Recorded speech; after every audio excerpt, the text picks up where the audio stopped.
శ్రీకాకుళం అరసవిల్లి సూర్యనారాయణ మహాక్షేత్రం. ద్వాపర యుగంలో సూర్యనారాయణ స్వామి విగ్రహం బయటపడటానికి అసలు కారణం ఏమిటో ఈ వీడియోలో తెలుసుకుందాం. ద్వాపర యుగం చావు బతుకులో నీటి కోసం ఎదురు చూస్తున్న ప్రజల రోదనతో బలరాముడు తన నాగలితో నేలను చీల్చగానే భూమిలో దాగి ఉన్న జలశక్తి నేలపైకి వచ్చింది. అదే నేటి మన నాగావళి నది. ఆ పవిత్ర ప్రవాహం పక్కనే ఈ నేలను రక్షించేందుకు శివుడు ఇక్కడే నిలవాలని బలరాముడు ప్రార్థించాడు. దేవతలంతా చేరి ఉమారుద్ర కోటిలింగేశ్వరుని ప్రతిష్ఠించారు. ఈ మహా కార్యానికి సాయంత్రం ఏకాంత సమయానికి చేరుకున్న ఇంద్రుడు శివపార్వతుల దర్శనం కోరగా నంది అతన్ని అడ్డుకున్నాడు.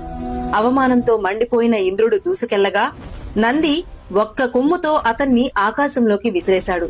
ఇంద్రుడు రక్తమోడుతూ నేలపై కూలిపోయాడు. అప్పుడు ఒక అగ్నిజ్యోతి అతని ముందుకు ప్రత్యక్షమైంది.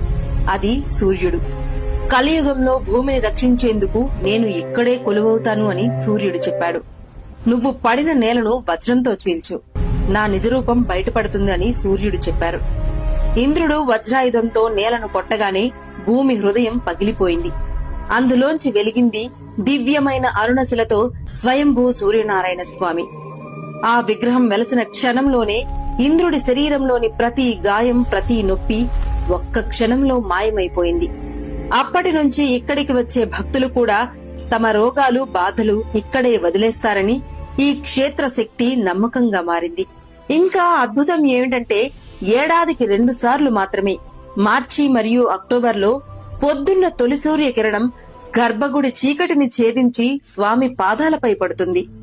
అక్కడి నుంచి శిరస్సు వరకు తనను తానే స్పృశించి మరలా తన శక్తిని తేజోవంతం చేసుకుంటుంది. ఇది నిర్మాణం కాదు, సూర్యుడు తనే తన రూపాన్ని తాకే క్షణం. కృష్ణావతారం ముగిసిన తర్వాత కల్కి ఉదయించే వరకు ఈ భూమిని రక్షించేందుకు వెలసిన ఏకైక మహాక్షేత్రం శ్రీ అరసవిల్లి సూర్యనారాయణ స్వామి క్షేత్రం.